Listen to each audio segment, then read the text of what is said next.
Eu tô esperando a voz aqui. Recording is on. Pronto. Falou. É muito alto, gente. Eu já estava esperando, já estava na atenção aqui. Ó, então começamos a gravar. Boa noite, gente. Eu falei, gente, eu falei desse som alto, mas enfim, acho que não resolveram isso. E nem é o meu, porque o meu nem tá tão alto. Bom, então,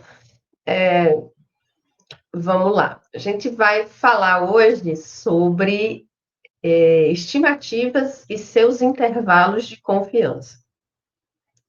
Então, quando a gente tem uma variável quantitativa, principalmente, tá? Uma variável quantitativa, é muito mais fácil a gente entregar para um interlocutor ou dar uma informação quando a gente resume todos os dados, tá certo?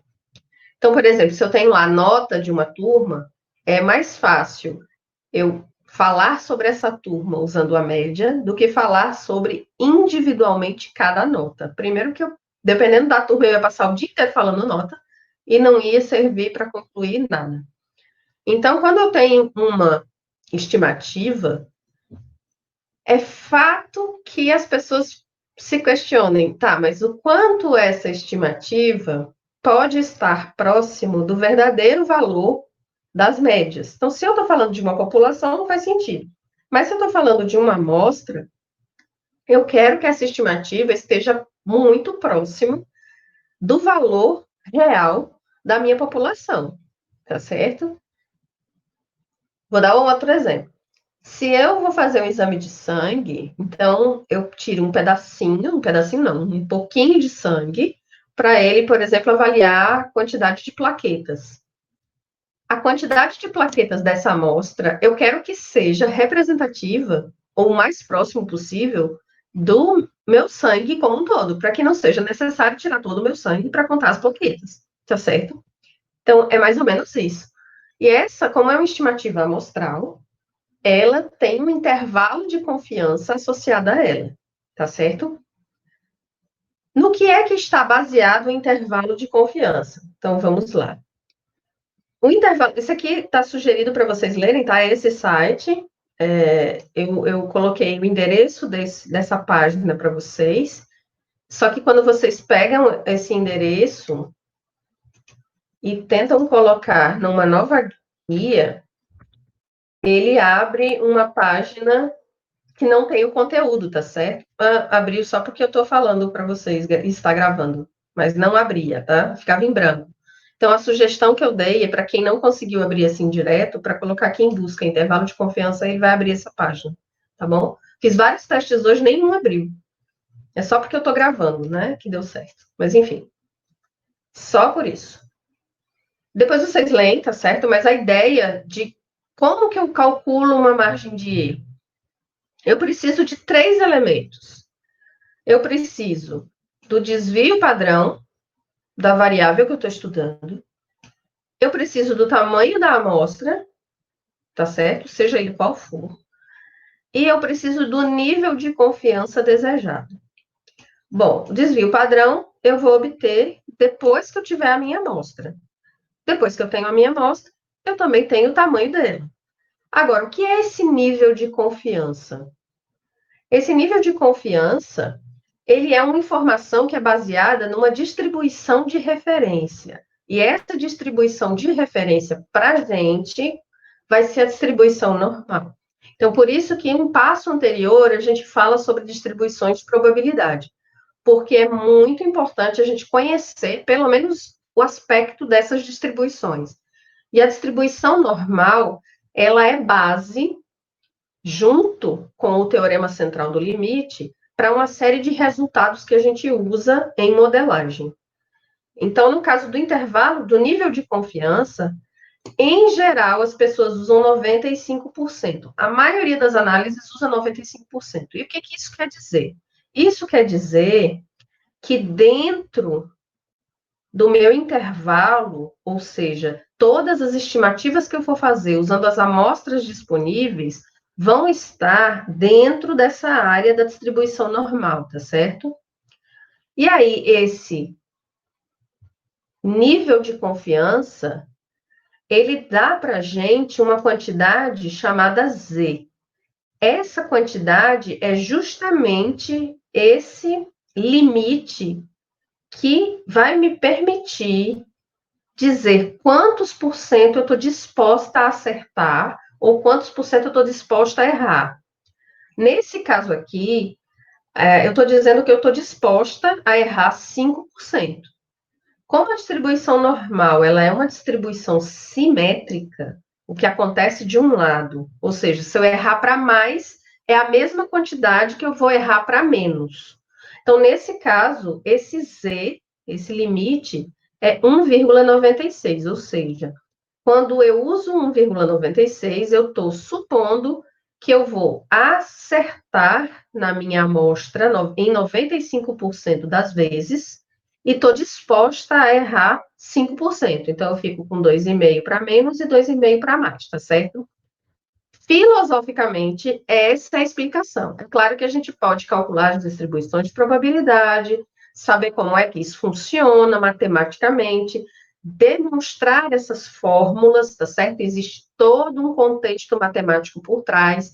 A gente pode falar sobre convergência dessas distribuições, continuidade dessas funções, a derivada delas, a gente pode falar dessas derivadas, a gente pode usar todo um contexto matemático para explicar isso. Só que não vai ser esse o objetivo aqui. Para quem tiver interesse, eu dou boas referências, a gente pode marcar um café depois, virtual, lógico, para a gente discutir essas coisas matemáticas, continuidade, derivada direcional, essas coisas são lindas.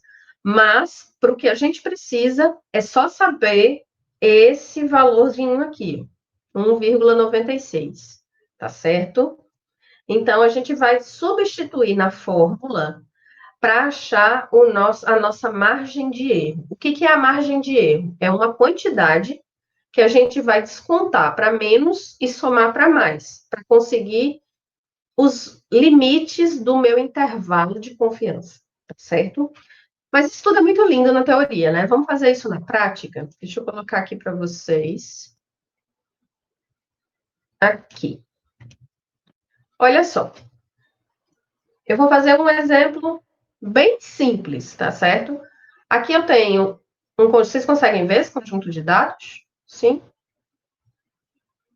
Conseguem ver, gente? Sim, sim, sim. Sim, tem alguém aí? Sim? Obrigada, Gildo. Oi, Gildo. Olá, obrigada, Alex. Tudo bem, Gildo? Tudo certo? Sim? Vocês estão me ouvindo bem? Desculpa, vocês estão me ouvindo bem? Ok. Eu consigo ver vocês aqui. Então, vamos lá.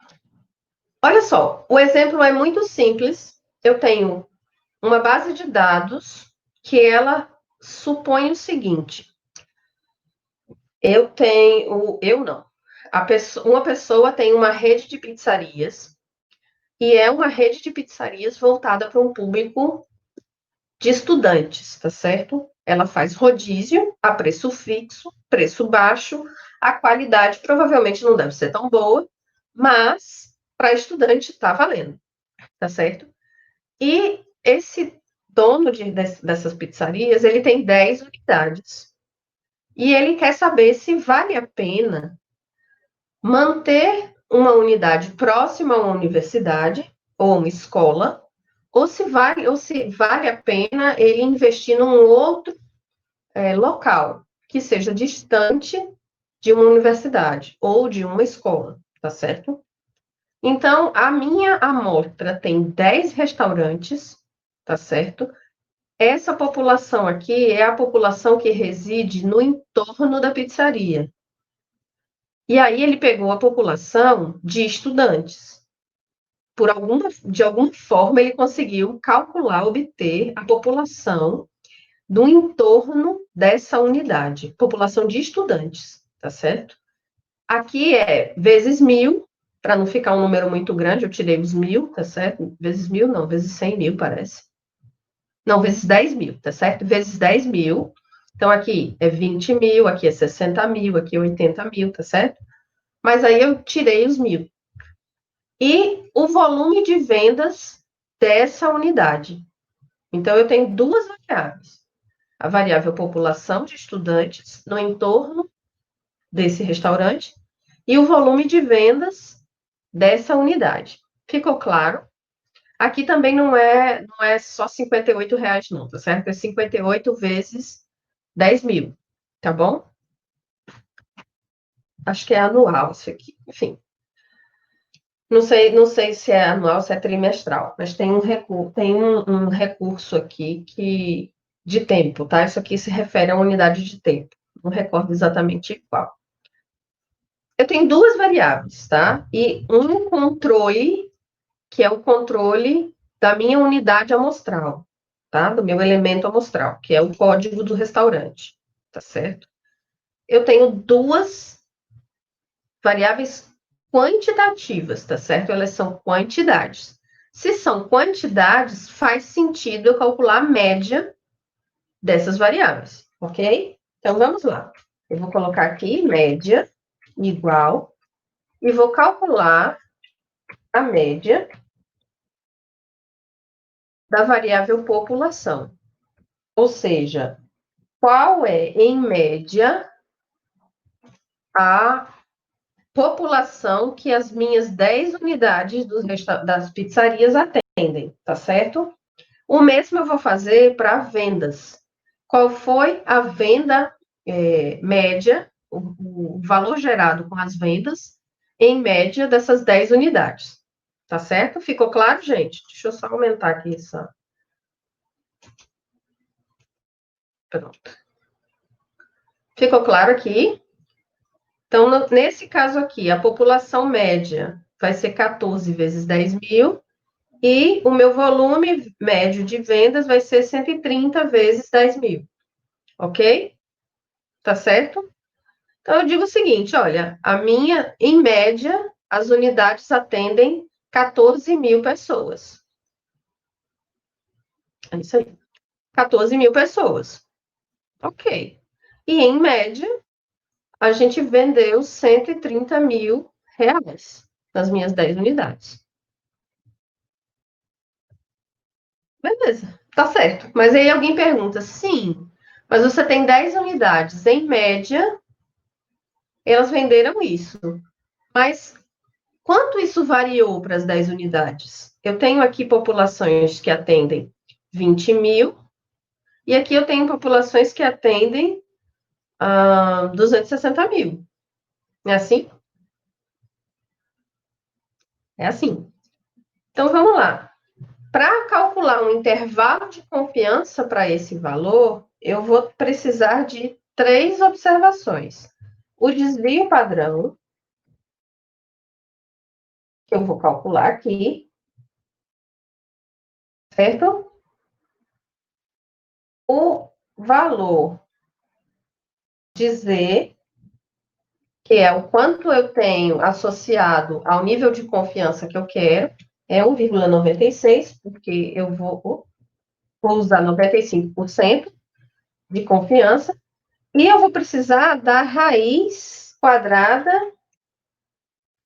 de N. N igual a 10. Ok? Eu vou colocar isso daqui para cá, porque isso é fixo, tá bom? Eu vou usar o mesmo para as duas. Então, não vai fazer sentido. Eu vou calcular agora a minha margem de erro.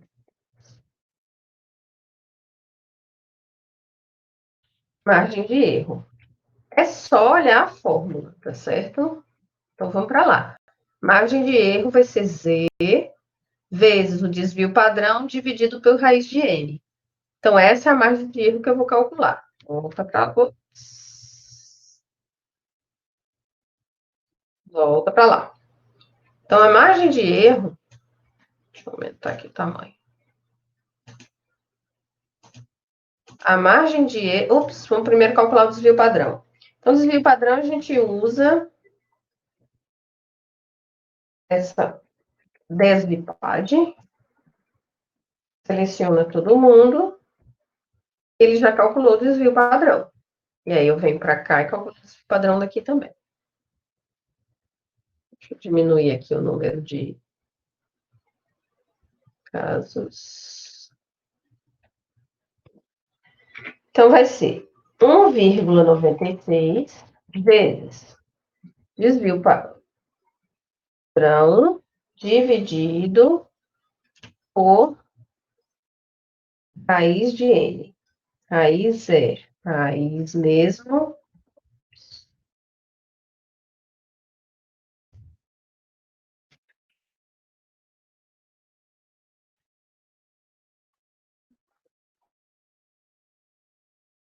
Ok. Aí aqui a gente faz isso e diminui. Pronto. Então, eu achei a minha margem de erro. Como é que eu calculo agora o intervalo de confiança para essa média? Gente, o intervalo de confiança, todo intervalo ele tem um limite inferior, o limite inferior e o limite superior, ok?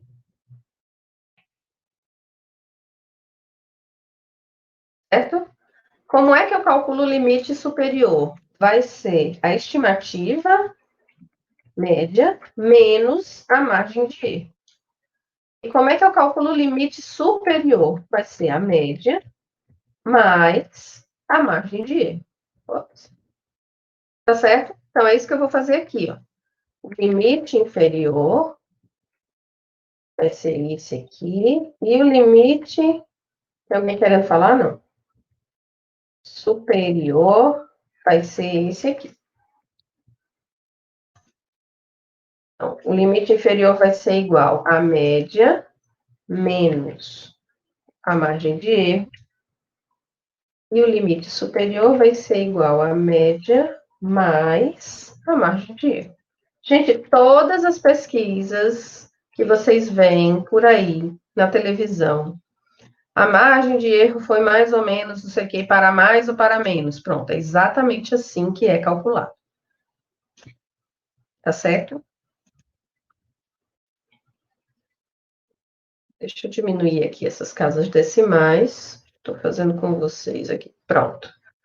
Essa daqui é a minha margem de erro. Ou seja, esse valor aqui, que é a média de população que os 10 restaurantes atendem, ela está entre 9, e aí vezes 10 mil, tá? 90 mil pessoas até 180 mil pessoas. Tá certo? Com 95% de confiança. E a receita das vendas. Ele tá fazendo aqui alguma coisa, gente. Tá certo. Tá me avisando aqui alguma coisa, o cigarro. Não consigo ler. E a média das vendas, ela está entre R$ 104.000 e R$ 155.000, com 95% de confiança. Ficou claro?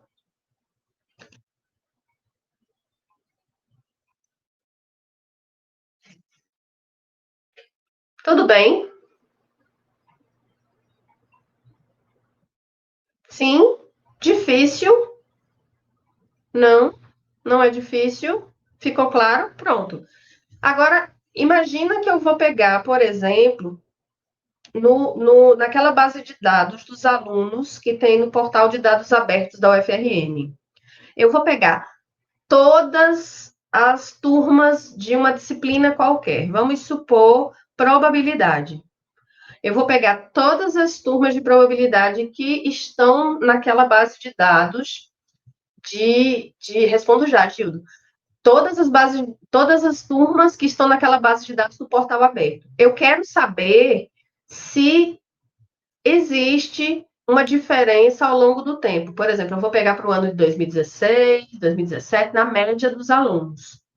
E aí eu vou calcular a média e vou calcular esses intervalos de confiança. Por quê? E aí eu vou mostrar para vocês agora um simulador que vai ajudar a gente a entender o porquê. Olha só. Vamos supor que eu tenho esses meus 10 restaurantes. Eu vou fazer uma simulação aqui com 95% de confiança 95% de confiança, e vou aumentar agora o meu número de amostras. Então, olha só, digamos que eu peguei, vamos fazer uma analogia com o restaurante, tá certo? O primeiro restaurante, eu peguei vários restaurantes e selecionei desses restaurantes amostras de tamanho 10. E eu executei isso 100 vezes. Então, como é que funciona aqui essa minha estimativa? Alguns vão ficar fora, tá vendo? Esse aqui é a minha média, tá certo? Aqui ele está simulando média zero. Então, vamos supor que seja aquela média que eu encontrei. E eu estou simulando várias amostras. Será que essas minhas amostras elas vão dar conta de estimar o verdadeiro valor do parâmetro? Então, olha só, tem algumas que ficam aqui para fora, tá vendo? Eu posso executar novamente. Pronto. Tá vendo que eu tenho uma quantidade que ela não inclui o valor do parâmetro? Então, isso fica nos 5% que eu estou errando.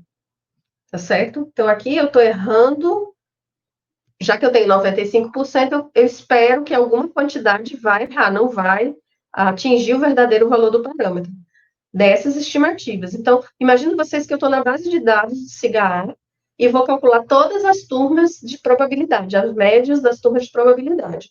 E agora eu vou estimar como vai ser a turma de 2020.2.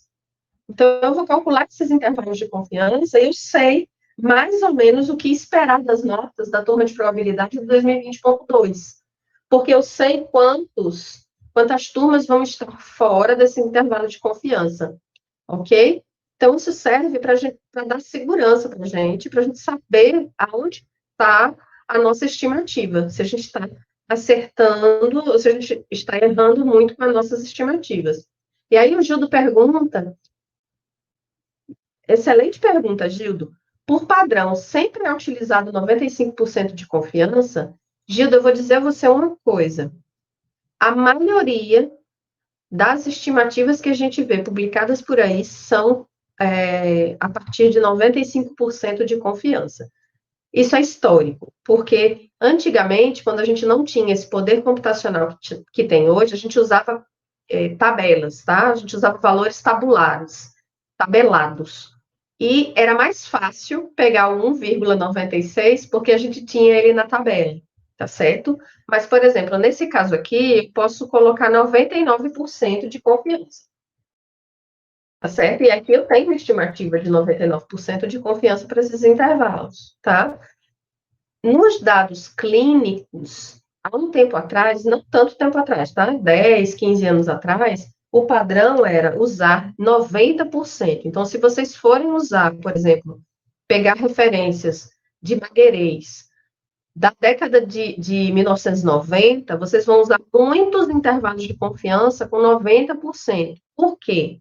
Porque as amostras eram pequenas, porque as formas de coletar dados biológicos era mais escassa, porque a gente não tinha essa facilidade de computacional como tem hoje, a gente não tinha disponibilidade de dados como tem hoje. Então, por exemplo, a gente, para fazer um estudo para uma nova vacina, as amostras eram pequenas, porque eram aquelas pessoas que tinham sido selecionadas próximo e com controle ali próximo ao laboratório.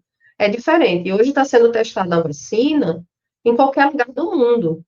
Por quê? Porque existe uma rede de interlocução, existe facilidade de comunicação, as decisões são mais fáceis de se tomar, porque está todo mundo praticamente online uns com os outros, tá certo? Então, um tempo atrás, isso era um pouco mais difícil. Então, os intervalos de confiança de papers que vocês virem, de estudos anteriores, na área biológica, eles são a maior parte em 90%. Quando tinha um maior risco associado, aí se usava 95%, tá certo? Hoje já é mais fácil. Então, eu estou falando para vocês do histórico de tudo isso, como começou, tá bom? Tá certo, Gildo? Então, assim, vocês vão ver muitas coisas, muitos trabalhos que têm o padrão de 95% porque era tabulada. Mas nada me impede de dizer que eu vou usar 96%. Nada impede. É que eu nem sei qual é o valor do Z, da tabela da normal. Eu nem sei. Mas eu não precisei, porque ele já simulou aqui para mim. Tá certo? Agora, se eu for calcular, como a gente calculou aqui,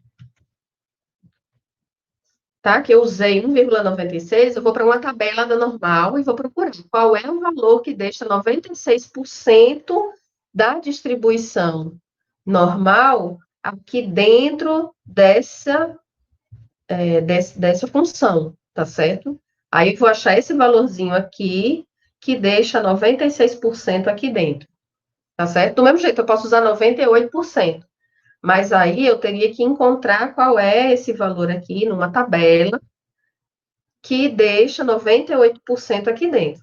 No caso de uma simulação, eu posso chegar e botar 98%. Então, ele já calculou para mim, independente, tá certo? Então, hoje é mais fácil da gente usar grau de confiança dos mais variados, tá certo? Então, o que que a gente vai fazer agora?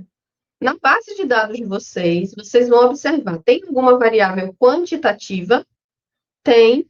Então, a gente vai calcular média e vai calcular intervalo de confiança para eles. Então, a próxima atividade que vai contabilizar a frequência é justamente para fazer isso. Ah, mas não tem nenhuma variável quantitativa na minha base. Então, a gente vai fazer para proporção. A gente vai contar quantos elementos tem em cada categoria e vai fazer a mesma coisa para variáveis qualitativas. Como que faz? Do mesmo jeito. Porque a gente vai obter o desvio padrão dele, a gente vai obter o Z, que a gente pode usar 1,96, e o tamanho da amostra a gente já tem, tá certo? Só qual a diferença? É que o nosso intervalo agora vai ser para proporção, vai ser para uma frequência relativa. Ficou entendido, gente? Sim? Obrigada, Gildo. A gente pode até fazer um teste aqui, ó. Vamos supor. Tem cozinheiro. Claro que vai ter, tá certo? Mas, enfim, foi o que eu pensei agora. Será que essa unidade tem cozinheiro? Ups.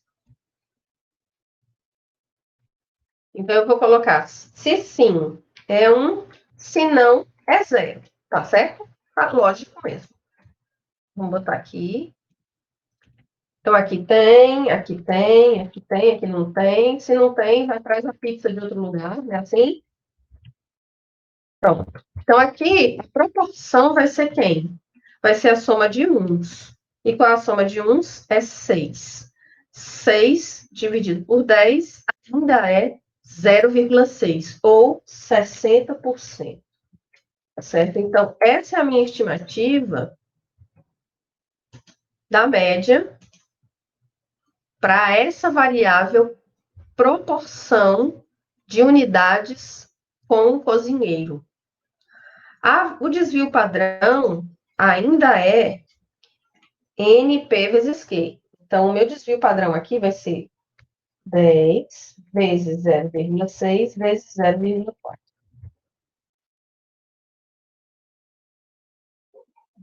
Na verdade, essa é a variância, né? Isso vai ser a raiz disso aqui. A variância é NPQ.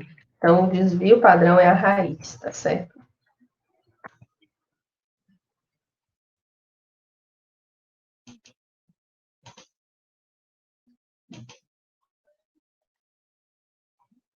E aí, eu vou calcular esse valorzinho aqui. Eu posso trazer para cá.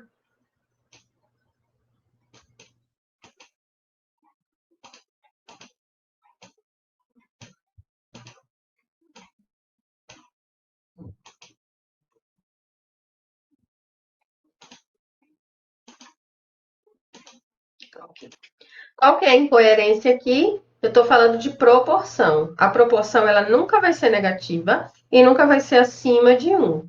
Então, o que vai acontecer aqui? Dado a minha amostra, que é pequena, o meu intervalo de confiança vai ser 0 e 1, ou entre 0 e 100%.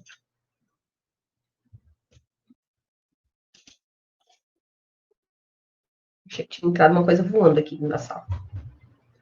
Ok, gente? Sim? Vocês estão me ouvindo? Às vezes eu me sinto tão sozinha. Sim, sim.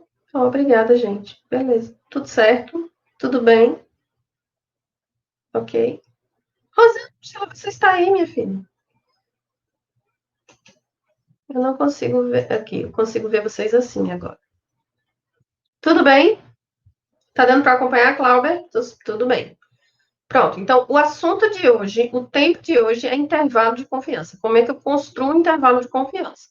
A gente constrói intervalo de confiança dessa maneira.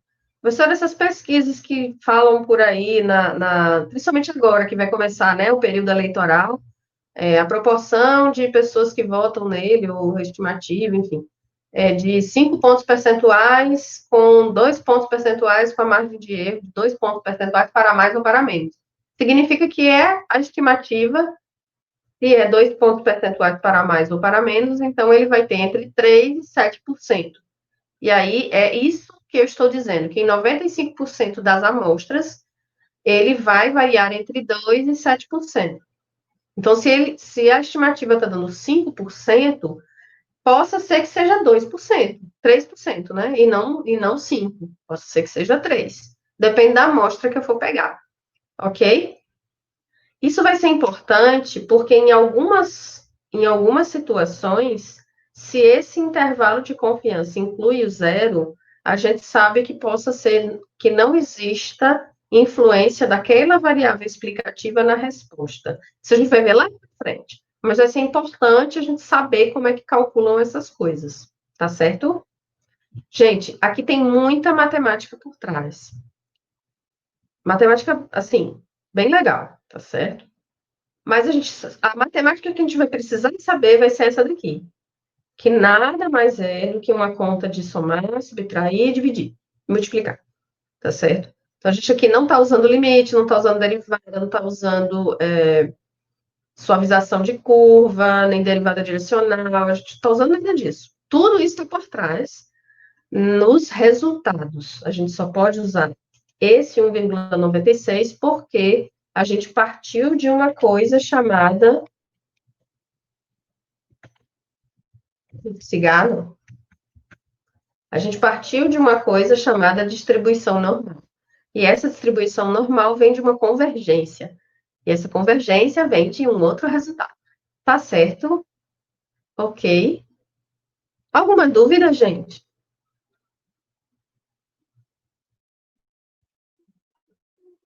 Ai, gente, é tão ruim esse negócio. Preferia estar na sala de aula com vocês. Conversando com vocês. Vendo os rostinhos de vocês. Tudo ok? Pronto.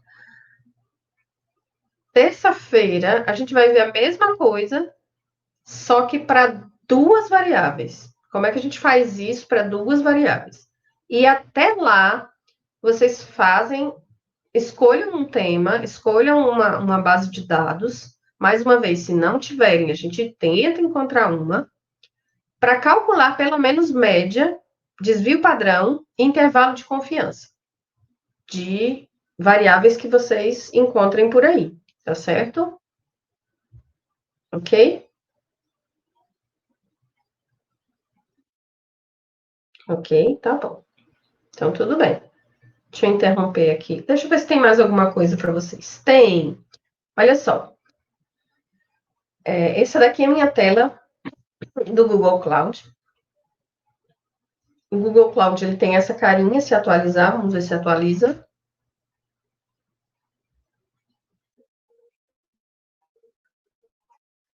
Vai atualizar, que eu sei. Pronto, cá está. Então, esse é o Google Cloud, tá certo? Ele é bem similar ao RStudio, que está aqui, tá certo? Esse é o meu RStudio. Esse daqui é o script que tem para vocês dessa lista de exercícios que está sugerida para vocês para a data de hoje, tá bom? Então, eu vou executar aqui. Tudo isso que a gente fez tá aqui, ó. Limite inferior e limite superior, tá certo? Tudo aquilo que a gente fez ali calculando, a gente já tem isso automático no R, tá certo? Então, aqui é uma simulação não, é uma conta de um determinado exemplo, tá certo? Lá na lista de exercícios que está no dia de hoje, acho que tem 5 ou 6 exercícios, e a ideia é vocês variarem esses limites aqui, ó. Por exemplo, se eu botar 0, aqui é 0,5, se eu botar 0,0125. Ops. Ah, é porque eu executei tudo, mas tem nada não, posso alterar aqui. Isso. Tá vendo que muda? O meu intervalo diminuiu um pouquinho. Diminuiu mesmo. Deslocou, na verdade, né? Deslocou um pouquinho. Eu alterei, esse daqui é o percentual que eu estou deixando fora da minha distribuição normal. Deixa eu mostrar aqui.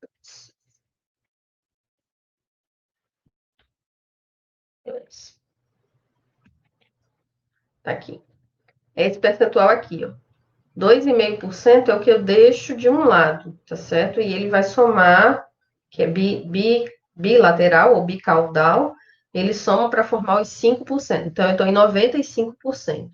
Quando eu substituí esse 2,5% do estúdio.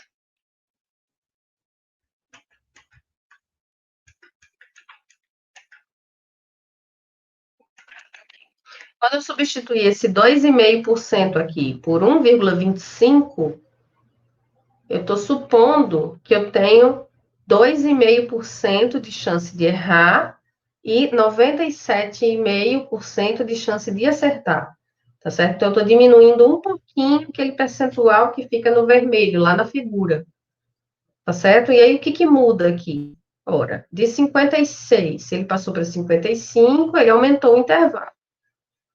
Claro, se eu estou querendo acertar mais, eu vou aumentar o intervalo para que mais estimativas caiam dentro da área de acerto, tá certo? Faz certo sentido, realmente. Tá bom? Então, o que eu estou sugerindo na lista de exercício é que vocês brinquem com esses percentuais, tá certo? E calculem esses limites superior e inferior para saber se a estimativa está ali dentro. Ou para dar um intervalo de confiança para essas estimativas, tá certo? E acho que é isso. Exatamente. Vamos ver se tem mais alguma coisa.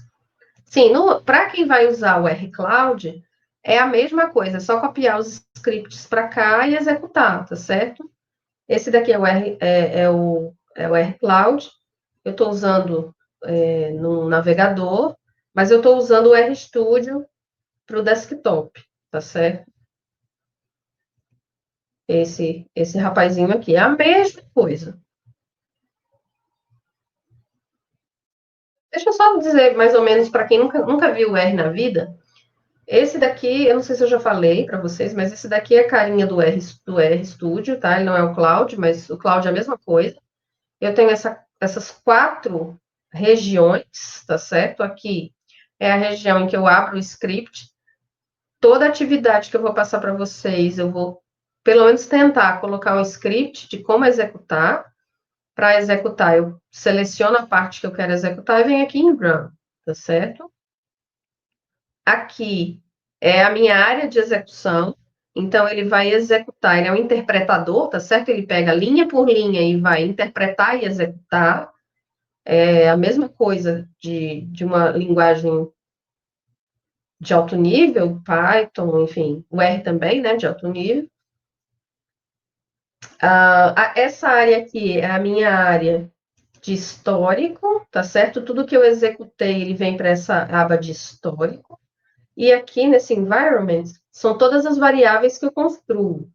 O R, ele é uma linguagem que é baseada em objetos, então tudo que você constrói, todas as unidades que você, vetores, data frames, matrizes, são objetos. Então, todos os objetos, eles são colocados nessa área aqui, tá certo? E aqui embaixo eu tenho uma área de apoio. Aqui são listados os arquivos que eu tenho no meu computador, nesse caso no meu computador, e no cloud são quais os arquivos que estão na minha área na nuvem, dentro do rCloud, tá certo? Aqui eu tenho uma área de gráficos, então, eventualmente, a gente vai poder construir um gráfico. Deixa eu executar um aqui. Quando eu faço um gráfico, ele aparece nessa aba, tá certo? Eu executei aqui o exercício 2. Ele aparece aqui nessa área, que é uma área de apoio. Se eu quiser aumentar para ver melhor o gráfico, eu posso vir aqui, ó. Tá certo? Então, eu tenho uma visualização um pouco melhor do gráfico, tá certo? Deixa eu voltar. Eu tenho ainda nessa área de apoio, uma aba chamada Packages, porque o R ele é uma linguagem de código aberto, gratuita, e muito do que ele se propõe a fazer são contribuições que são obtidas através de pacotes, tá? Packages. Então, aqui eu tenho quais os pacotes que eu instalei na minha máquina, quais os que estão disponíveis no momento. Nesse caso aqui, eu estou usando um de estatísticas descritivas. Aqui nessa área de apoio eu ainda tenho o Help, tá? Se eu tiver alguma dúvida, me aparece aqui, ou eu posso buscar. Ele está em inglês, tá certo? Então, a gente tem que usar ele em inglês, tá certo? Então, tá aqui.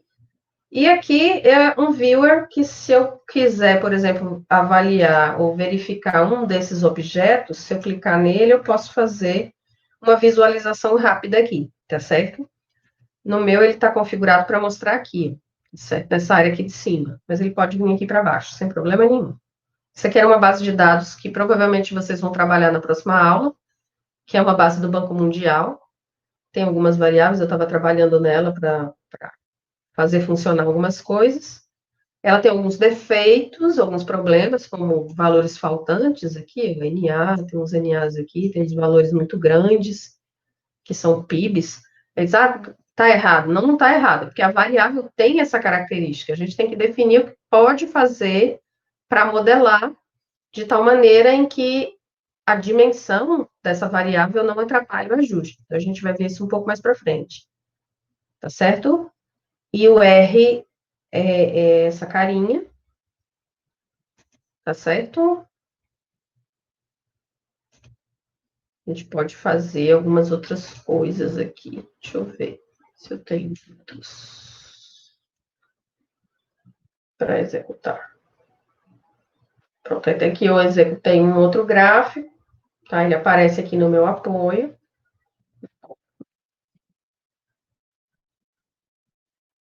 Enfim, é isso que a gente tem para hoje. Dúvidas, perguntas, ameaças? Deixa eu tirar o meu compartilhamento aqui. Pronto. Tudo certo? Ainda temos algumas pessoas na sala. Eu vi que várias pessoas já saíram. Tudo certo, pessoas? Tá tudo bem? Tem alguém aí? O cigarro não travou? Tudo certo, Rosângela, Clauber, Yuri? Tudo ok, Ayrton? Micael! Ok, Gildo, Wellington, tudo caminhando, beleza. Jefferson. Micael, você é parente de Micaele? Foi impressão minha. Leonardo! Tentou rodar o R no Linux, mas não funcionou. Eita. Micael não é parente de Micaele, tá certo. Achei que fosse. Acho que vocês têm os mesmos sobrenomes até. Micael, Micaele. Eu digo, nossa, devem ser irmãos. Mas não são, tá certo. Tudo bem. Coincidências do destino. Ontem, na aula de probabilidade, foi. Bem interessante. Alguém abriu o microfone. Foi eu, professora. Eu queria tirar uma dúvida com a senhora. Diga lá. Talvez pode ser. Eu escolhi um tema, aí estava falando sobre ele, e eu achei um datasheet do ano de 2015. eu posso usar ou a senhora aconselha pegar mais novos possíveis? Não sei se 2015 é um ano bom. Então, né? Isso. Pronto, vamos lá. Primeiro, senhora está no céu, tá certo? Eu agradeço pelo respeito, mas a senhora está no céu mesmo. Base de dados. Olha só, se eu aconselho a pegar uma base mais nova, vamos lá. Eu não preciso saber o seu tema, tá certo? Eu trabalhei 15 anos no IBGE. E esses 15 anos, a gente vê que tem base de dados, tem pesquisas que elas fazem uma vez no tempo e elas param, não tem mais. Então, se vocês forem olhar, por exemplo, uma pesquisa de... Ai, meu Deus, como é que é o nome? Era uma pesquisa ENDEF, que esqueci o que significa ENDEF. ENDEF foi uma pesquisa que ela ia medir a... Parou a imagem, Cláudia? O ENDEF é uma pesquisa que avaliava aspectos nutricionais da cesta básica dos brasileiros. Essa pesquisa foi feita na década de 1970. Não teve outra pesquisa acerca disso. Tem pesquisas parecidas, mas não tão detalhada como o ENDEF. Então, assim, se alguém chega e diz, olha, eu vou trabalhar com aspectos nutricionais e achei os dados do ENDEF, posso usar eles? Pode, lógico que pode. Só que eles são da década de 1970. Será que eu posso tirar conclusões acerca deles? Aí é que eu vou lhe responder. Do ponto de vista acadêmico, vai ser ótimo você trabalhar com esses dados, mas se você quiser, por exemplo, criar alguma estratégia para a condição das pessoas, a condição nutricional das pessoas, esses dados são bem defasados. Então, hoje, a composição nutricional do brasileiro mudou muito comparado a 1970. Tá certo, Everton? Então, assim, para a disciplina, eu aconselho você qualquer base de dados, porque o objetivo aqui é a gente estudar a técnica, construir modelos, fazer previsões em cima dos dados que você tem. Quanto mais antigos, dependendo do tema, mais distante está da sua realidade. O censo, por exemplo, o censo demográfico, ele é feito a cada 10 anos. Então, se a gente for usar os dados do censo, a gente vai usar os dados de 2010. Era para a gente ter um censo em 2020, mas com a pandemia não deu certo, né? Não deu. Então, vai ser em 2021, se tudo der certo. E aí eu digo, posso usar os de 2010? Lógico, porque é o que tem, tá certo?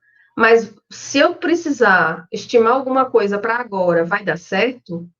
Provavelmente vai dar muito maior o erro se os dados fossem do que se os dados fossem recentes, tá certo? Mas não tem fórmula para isso. Não existe assim, eu recomendo. Não. Se é o que tem disponível, use. Se eu disser para você assim, o meu interesse é comparar as notas das turmas de probabilidade ao longo do tempo, eu tenho que pegar uma base lá do início do CIGA, 2000 bolinha para trás, até agora, porque o meu objetivo é estudar ao longo do tempo. Então, o que eu tiver disponível de nota de alunos de probabilidade ao longo do tempo, eu vou usar, tá certo? Então, depende muito do teu objetivo, do teu tema e de quanto você quer usar dessa sua base. Se for algum dado financeiro e você diz que vai usar uma base de mercado financeiro da década de 1980, para a disciplina, perfeito. Para a vida real, não usa. Tá certo? Entendeu, Everton? Sim? Sim, professora, obrigado. Imagina. É aquilo. Para a disciplina, pode ser qualquer base. Se você estiver desenvolvendo alguma ferramenta comercial, aí eu digo, toma cuidado com a base que você vai usar, até porque agora a gente tem uma lei que nos rege, né, que é a Lei de Proteção de Dados, e que, se você for vender um produto com dados muito antigos, talvez o seu produto não vai ser tão bom. Então, para a gente que está em TI, tem que ficar bem ligado nessas coisas hoje, tá? Existem alguns estudos sobre duração ou validade dos dados. Agora tem validade dos dados. Mais uma vez, se é só o que você tem disponível, é melhor isso do que nada. Agora, se você tem um fenômeno que ele constantemente tem disponibilidade de dados e ele está atualizando constantemente, o mercado financeiro, cada minuto é uma atualização. Então, aí usa o mais recente possível, tá bom? Obrigada pela pergunta, Ever. Mais alguém tem alguma pergunta?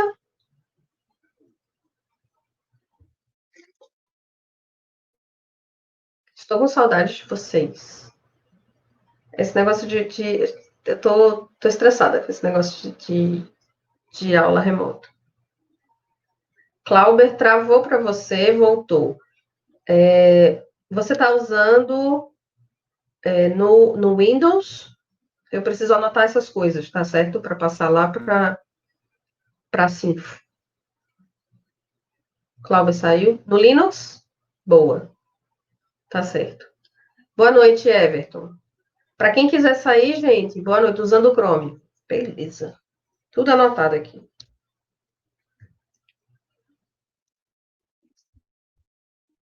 Para quem quiser sair, gente, então, tem algumas atividades lá, foi porque você fechou a guia do cigarro. Bom feedback. Porque eu fechei a minha, mas não deu problema nenhum.